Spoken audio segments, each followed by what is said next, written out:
সে যতই বিশ্রী হোক, রাস্তা আপনার যতই হতশ্রী হোক, কিন্তু সেটা পথশ্রী হবে।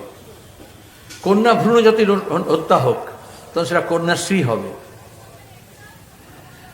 যতই ড্রপ আউটস হোক, স্কুল বন্ধ হোক, তখন সেটা বেটি বাঁচাও বেটি পড়াও সাইনবোর্ড হবে। এগুলো হচ্ছে হাত জোড় কাণ্ড। আর ভোটের পরে হচ্ছে হাত সাফাই কাণ্ড। তাহলে ভোটের সময় হাত জোড়, আর ভোটের পরে হচ্ছে হাত সাফাই। আমার গুরুজনেরা, যুব তরুণ সাথী, বন্ধু, ভাই, মা, বোনেরা, দীর্ঘক্ষণ সভা চলছে। ইতিমধ্যে কমরেড রূপা, কমরেড কনিনিকা, কমরেড আদিত্য, তাছাড়া যে ক্যানির আমাদের কমরেড রাজীব মজুমদার, সব্যসাচী চক্রবর্তী চ্যাটার্জি, তাদের কাছে আপনারা শুনেছেন। কদিন আগেই গোটা দেশের নির্বাচন হয়েছে, সেই অনেক হই হই কাণ্ড হয়েছে। তার ভিত্তিতে আজকে দাঁড়িয়ে সংখ্যায় অনেক কম হলেও বিজেপির নেতৃত্বাধীন সরকার তৈরি হয়েছে দেশে। মন্দের ভালো হয়েছে। 10 বছর আগে যখন সরকার হয়েছিল তখন এনডিএ সরকার ছিল, তারপর ওটা বিজেপিও নয়, একেবারে মোদী সরকার হয়ে গিয়েছিল। সবাই বলতো, ওরাও বলতো, তাই কাগজে তাই বলতো, আমরাও বলতাম। এখন ওটা আবার এনডিএ সরকার হয়েছে, আবার সাঙ্গপাঙ্গ জোগাড় করা গেছে কিছু। অনেকে বলে একজন হলে একদম মহানায়িকা, নায়িকা, নায়ক, সম্রাট, তাহলে সব ঠান্ডা করে দেয়। কিন্তু আদতে আমাদের দেশের এই যে গণতান্ত্রিক পরিবেশ, সেটাই নষ্ট হয়। আমরা আমাদের রাজ্যে ভালো করে জানি, এইসব পাড়াগুলো তো জানি। আধিপত্য যখন হয়, একাধিকার যখন হয়, তখন অনেকের অধিকার খর্ব হয়। উপনির্বাচন আপনারা শুনলেন ইতিমধ্যে। তাও তো আপনাদের এখানে উপনির্বাচন যেহেতু বিলম্বিত হলো, দেরি হলো আইন আদালতের চক্করে, তার মধ্যে অনেক খেলা আছে। বাকি সব জায়গায় খেলা হলো, এখানে খেলাটা মুলতুবি থাকলো। কিন্তু এই যে এটার সঙ্গে আরো 3টি জায়গায় যেখানে হচ্ছে, তো মূলত হচ্ছে লোকসভা নির্বাচনে বিজেপি থেকে তৃণমূল হয়েছে, তৃণমূল থেকে বিজেপি হয়েছে, তারপরে আবার ভোট হচ্ছে।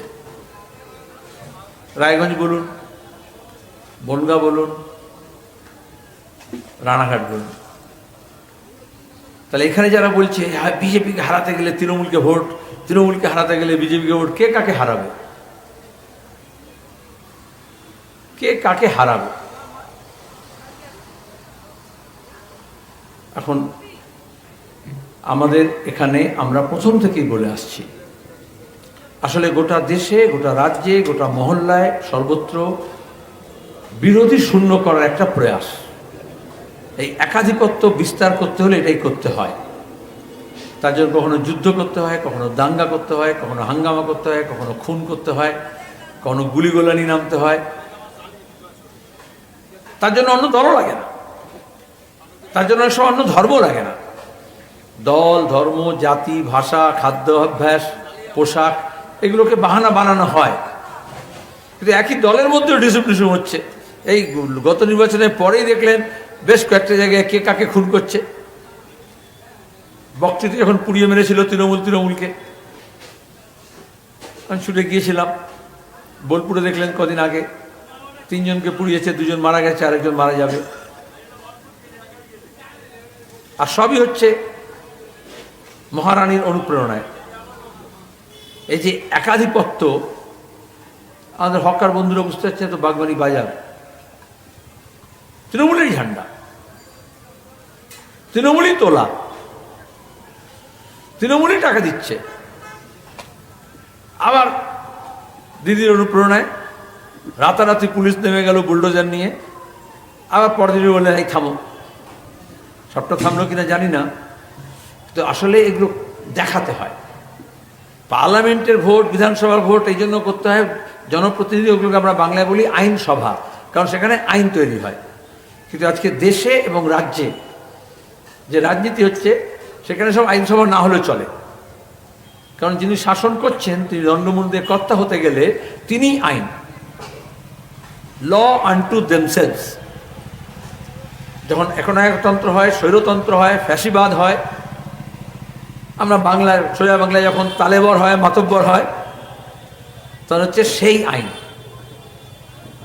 সেই বুজরুগি করবে, সেই ধর্মাচরণ করবে, সেই ধর্মের নামে দাঙ্গা করাবে, সেই আবার শান্তির কথা বলবে, সেই আবার বলবে ভাঙো, আবার বলবে আমি ক্ষতিপূরণও করে দিলাম, সেই খুন করবে, সেই ক্ষতিপূরণের জন্য আবার শোক প্রকাশের জন্য আবার গিয়ে হাজির হবে।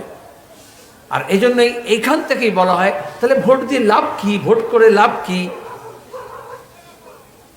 কারণ এই একাধিকারবাদ, এটা আমাদের মতো দেশে যেখানে নানা ভাষা, নানা মত, নানা পরিধান, রামকৃষ্ণ পরমহংসদেব বলেছেন যত মত তত পথ, সেখানে হচ্ছে না, মতও আলাদা হতে পারবে না, পথও আলাদা হবে না। আর যদি আলাদা কোনো পথ হয় তাহলে শায়েস্তা করতে হবে। বুলডোজারটা এমনি কর্পোরেশন নিয়ে এলো আর দোকান ভেঙে দিল তা নয়, সে যোগী করুক উত্তরপ্রদেশে,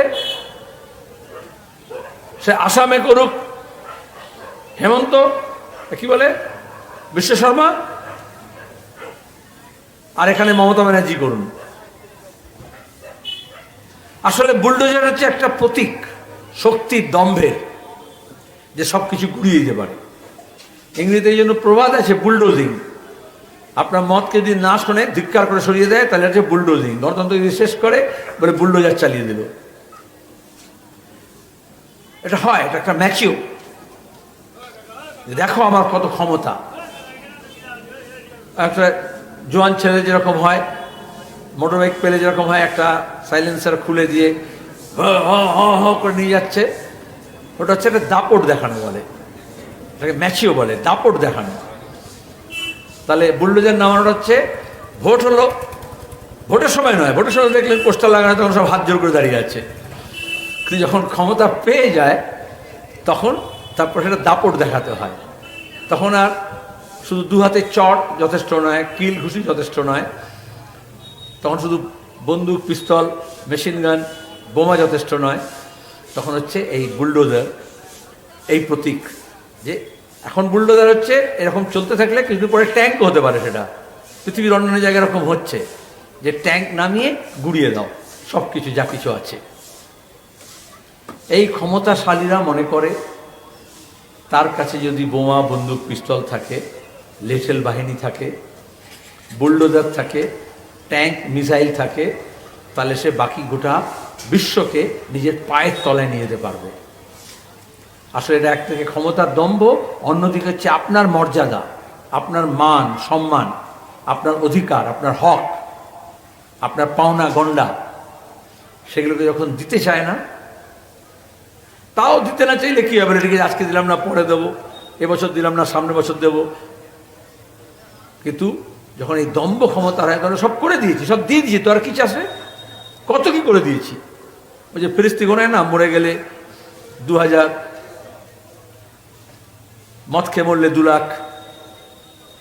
এটা হচ্ছে এই দম্ভের আরেকটা প্রকাশ হয় অর্থনৈতিকভাবে, যে আমি তোমাকে সব দিয়ে দিয়েছি, তোমার যা যা প্রয়োজন আছে। তখন এসব বলে অমুক শ্রী তমুক শ্রী, সব বলে না, সে যতই বিশ্রী হোক, রাস্তা আপনার যতই হতশ্রী হোক, কিন্তু সেটা পথশ্রী হবে। কন্যা ভ্রূণ যতই হত্যা হোক, তখন সেটা কন্যাশ্রী হবে। যতই ড্রপ আউটস হোক, স্কুল বন্ধ হোক, তখন সেটা বেটি বাঁচাও বেটি পড়াও সাইনবোর্ড হবে। এগুলো হচ্ছে হাত জোর কাণ্ড। আর ভোটের পরে হচ্ছে হাত সাফাই কাণ্ড। তাহলে ভোটের সময় হাত জোর, আর ভোটের পরে হচ্ছে হাত সাফাই। এটা আমি অনেক বড় করে বললাম এই জন্যই, কারণ ভোটের সময় রাজনীতির কথা তো আমরা বলেছি, এ তো কণিকা বললো, তার আগে নিশ্চয়ই রূপা বলেছে, অন্যরা বলেছেন। এই সব একটা এমন আবহাওয়া তৈরি করা হয় এই ক্ষমতার দম্ভে। তার জন্য টাকা শুধু লাগে না।